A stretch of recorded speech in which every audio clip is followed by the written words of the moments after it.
Hi viewers, ఈరోజు మనము DSC school assistant గణిత శాస్త్రము తెలుగు మరియు సంస్కృత అకాడమీ ఆంధ్రప్రదేశ్ వారి బుక్ అండి. ఇందులో ఆల్జీబ్రాలో ఉన్నాము అధ్యాయం 5.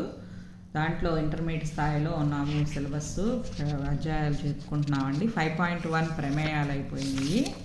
ఇందులో ప్రాక్టీస్ బిట్స్ వచ్చేసి 50 వరకు చెప్పుకున్నామండి. నెక్స్ట్ ఇవన్నీ each and every model important అండి. మనకి ప్రతి ఒక్క బిట్టు కూడా ఒక మోడల్ ఉంటుంది. 5.2 గణితానుగమనం కూడా చెప్పుకున్నాము. ఇందులో వచ్చేసి 22 బ్లాంక్స్ చెప్పుకున్నాము. Mathematical induction. నెక్స్ట్ 5.3 మ్యాట్రిసెస్లో కూడా చెప్పుకున్నాము. ఇందులో వచ్చేసి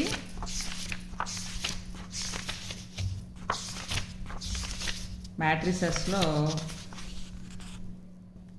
58 బ్లాంక్స్ వరకు చెప్పుకున్నామండి. Next 5.4 complex numbers. సో ఇందులో వచ్చేసి మనము 45 బ్లాంక్స్ ఉంటే అవి చెప్పుకున్నాము. నెక్స్ట్ 5.5 డీమాయర్ సిద్ధాంతం గురించి చెప్పుకుంటున్నామండి. ఇందులో కూడా మనకి 2 or 3 బ్లాంక్స్ వస్తాయి. డీమాయర్ సిద్ధాంతము చాలా ఇంపార్టెంట్ డిఎస్సి వాళ్ళకి. కీలక భావన చూద్దామండి ఒకసారి. n పూర్ణాంకం అయితే cos θ plus i sin θ whole power n equal to cos n θ plus i sin n θ అండి. ఇక్కడ cos θ మైనస్ i sin θ ఉందనుకోండి, cos n θ minus i sin θ n θ అవుతుంది. ప్లస్ ఉంటే ప్లస్, మైనస్ ఉంటే మైనస్. పవర్లో మైనస్ n ఉన్నప్పుడు ఇక్కడ minus వస్తుందండి. ప్లస్ ఉంటే ఇక్కడ పవర్లో మైనస్ ఉంది, ఇక్కడ మైనస్ వస్తుంది. పవర్లో మైనస్ n నుండి ఇక్కడ మైనస్ ఉంటే ఇక్కడ ప్లస్ వస్తుంది. Next 1/cos θ plus i sin θ whole power n equal cos n θ minus i sin n θ వస్తుందండి. అట్లాగే మైనస్ ఉన్నప్పుడు ప్లస్ వస్తుంది. ఇవన్నీ ఫార్ములాస్ మనకి బ్లాంక్స్ చేసుకునేటప్పుడు ఉపయోగపడుతూ ఉంటాయి.